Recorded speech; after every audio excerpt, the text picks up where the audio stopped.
In the previous movie, we've animated a bouncing ball in rough animation. We've cleaned it up, but now it's time to add color and find out how easy or difficult it is. If you've seen my LinkedIn Learning animation courses in Photoshop, you know it's a bit of a procedure to do that. It's a lot easier in KRITA. So let me show you how. So we have our cleanup layer here, a rough layer, cleanup layer. So I'm going to create a layer for color. I'm going to make some room here. Bit cramped, I know, but yeah, we'll see. So we'll make a new layer below with this plus sign, call it, first of all, we need like a mask. So call it mask.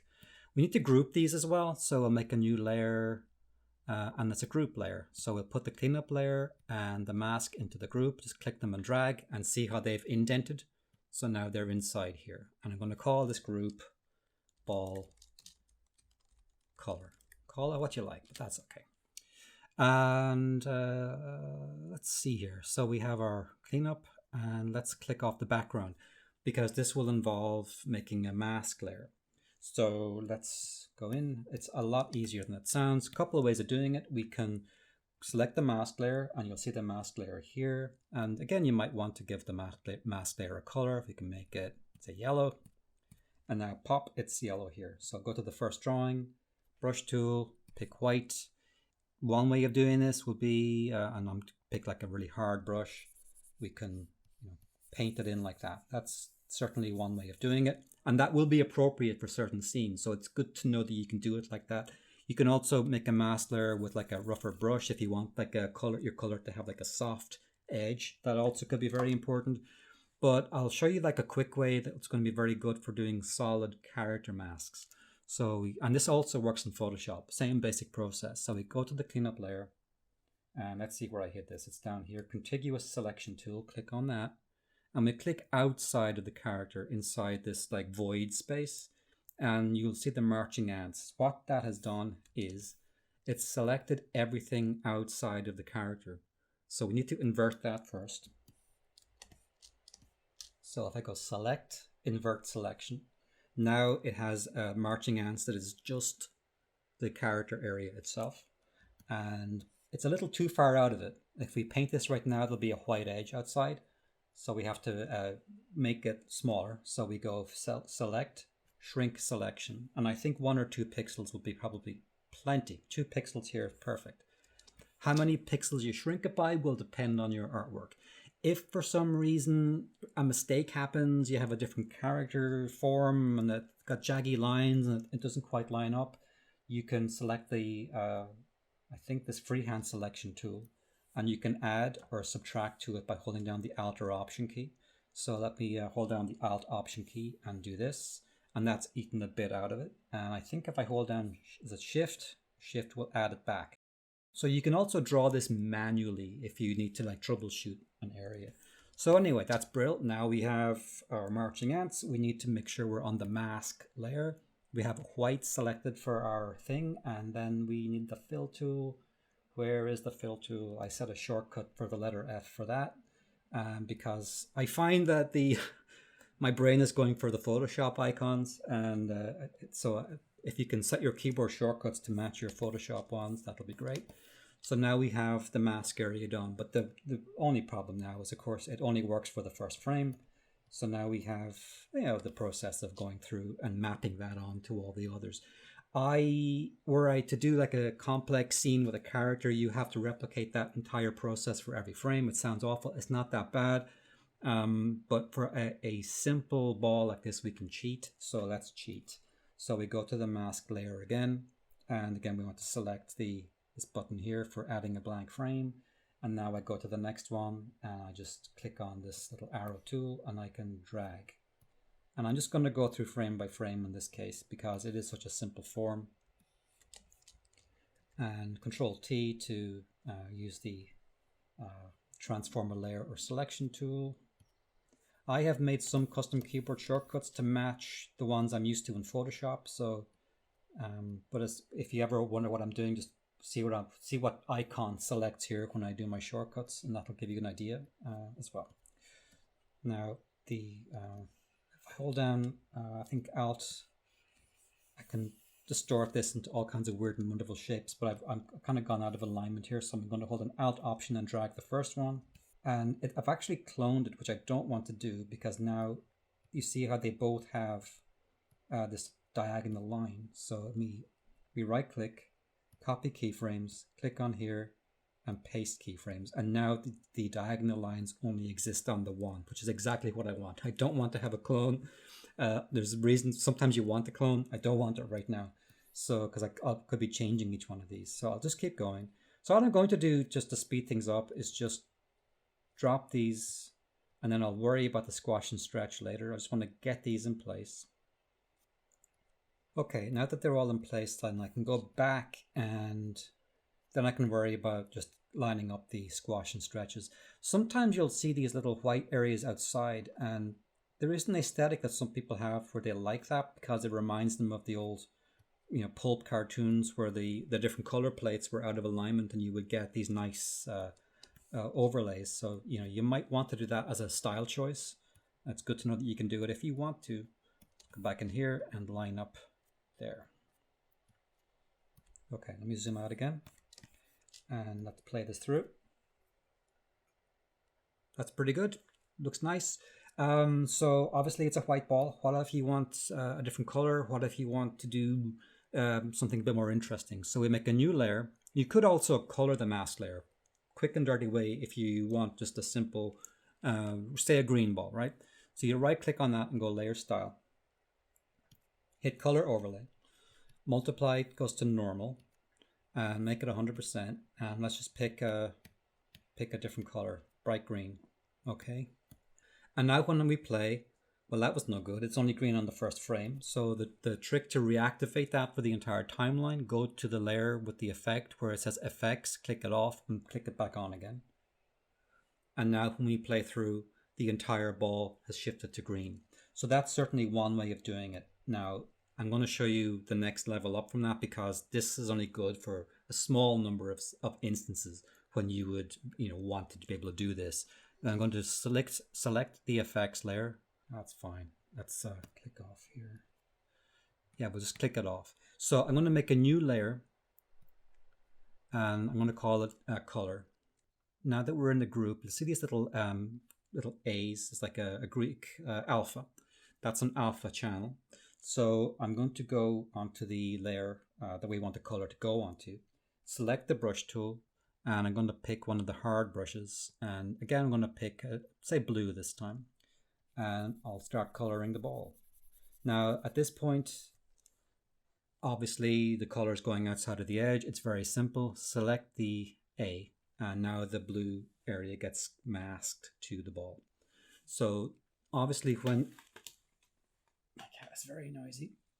Obviously when you're working with characters with different color areas, this will help you a lot because now you can paint off the edge. You don't have to align the color with the entire silhouette of the outline.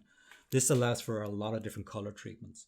So let's again go to the next one. And I think I need to activate the this little icon here. So we activate the timeline and just go forward and color in like layer by layer. And we can make the brush bigger, of course, to go quicker. And it's already picking up like one of my little errors here. So we could correct that. I'm not going to bother. It's easy enough to correct. You got the idea. But it kind of looks nice though. And you see how quickly this is. Like it's actually quicker to do it like this than it would be to replicate the copy and paste process that I used to do the original white mask layer.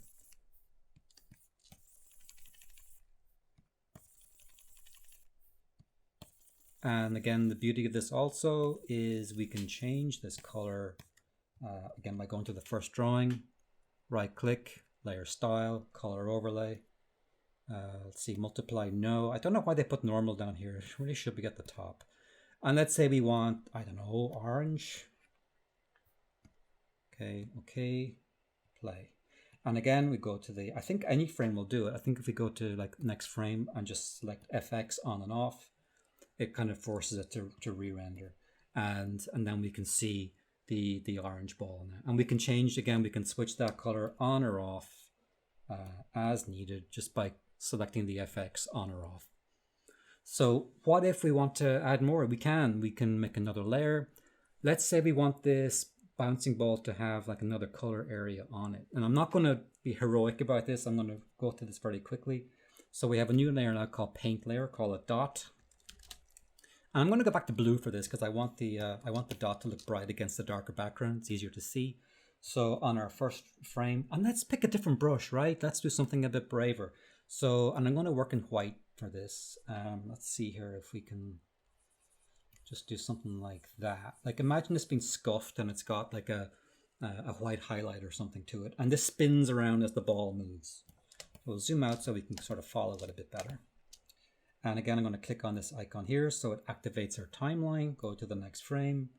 And I think I've set my next keyframe back to A and S. So I'm going to be doing like a lot of shuttling through. Oh yeah, I need to be on the right there. So clean up, right? So yeah, I've selected A and S as my keyboard shortcuts for going from keyframe to keyframe. It's a quicker way of working, and it's in the keyboard shortcuts. Again, I'll put the links to that below as well. But it's under the settings, configure KRITA, keyboard shortcuts, and it's under animation. Just as a little reminder. And I've selected previous keyframe to A and next keyframe to S. So I strongly recommend you do that. Anyway, that's what's going to be happening here as I draw. So on this one here, I want this ball to be spinning toward the ground. So on the next one, this one will be here. As I begin to draw, it kind of deletes the previous one and it puts the new one in place. So as I toggle from one to the other, you see it's gone there. Maybe on this one, it's gone completely. So if I even just draw like off the ball, there's like a mark off the mask area. And then maybe it's off the ball here too. On this one, maybe it's coming back in. So it's going tilting off away. And then on this one, it might be coming back in, say around this side. And I just keep going.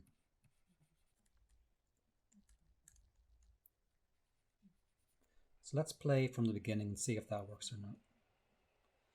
I'm not sure. Let's keep going again. Stop. And so going from here to there.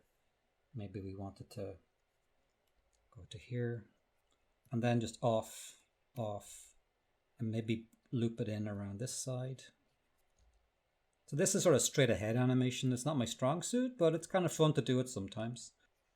And we can be a bit looser than I am here as well. And then we stop on the final one there. All right, give it a go.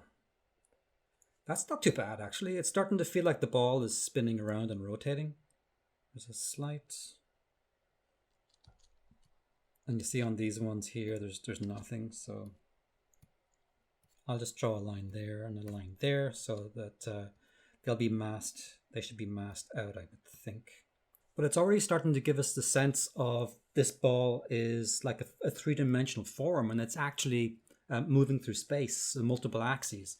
So that is not too bad at all. I'm kind of happy with that. It turned out a bit better than I thought for something that was so quick. So we can put the background back on. And we can also color the background. So just as a very quick kind of color, let's just make it like I guess maybe a light green or something. Now when we play, and this will also pick up like mistakes. Like I'm seeing some of those little white flicks that I made. They're actually not working. I was hoping they would appear outside of the mask. I know why. I think I need to make the dot alpha. That was it. So if you remember, to get the blue to be masked, I didn't do the same alpha trick with these little white areas. So let's find one here, and we click on the dot A, and now it's gone. So it's there, it's not, it's there, it's not. So now any white area that I make with that dot is going to be masked along with the blue inside that. So we can have 50 layers all taking that mask from the mask area. So you make a group. You have your character layers inside with the line layer on top, the mask layer on bottom, and as many color layers as you like. So we could add all kinds of different artistic treatments to that line art. So it's pretty cool. I'll show you one more trick before I call this, and that would be to hopefully, I hope this works. I think you can also do like an ink version with that line, and if this doesn't work, I'll do it in another movie. But let's make, see if we can make like an ink layer on top of the line. So let's do another layer here. call it ink. And I think this would have to be an alpha on top of the cleanup. It might require me to move the cleanup to a different group. So let's try this first. So let's say we want the black line art to be a different color. So let's say we want it to be pink. I'm going to click on the brush tool. Let's make it pink, bright. And I'll make this one like the dark brush layer like this. So if I make that the alpha, it's taking the alpha information from the mask layer. So let's take the cleanup line and the ink layer out of that layer, drag, and I'm going to make a new group, and I'm going to drop the ink and the cleanup into that group. And now, because the line is acting as the mask, so now if we want to color the line art by itself, whoops, helps to work on the right layer, do that. So we select the ink layer, and I can, by doing that, I can ink the line. So we don't like this color, it's too bright, we want a green line, we select green, or we can actually make any number of color combinations over the ink line. This obviously is a very garish example, but the classic Disney Bluth style would involve having ink lines to color separate internal areas of the character. So it's very important that you can do inking on lines if you want to go the whole hog with traditional animation. And the beauty of this is you can ink selectively. Like if I only want to ink like a certain part of this, I can ink a certain part of it and I'm good to go. So anyway, that's about it for the color coding of the character. I will get rid of all the ink layer. I'll save this too, so that'll be in the show notes down in the notes below. And I think, don't know what I'll do next. Probably add some shadows or effects, maybe a highlight, stuff like that. And at that point, we should be able to go on and do something more interesting, maybe with characters. But I think I have one more bouncing ball process to do before we go on to that. So I'll see you in the next movie.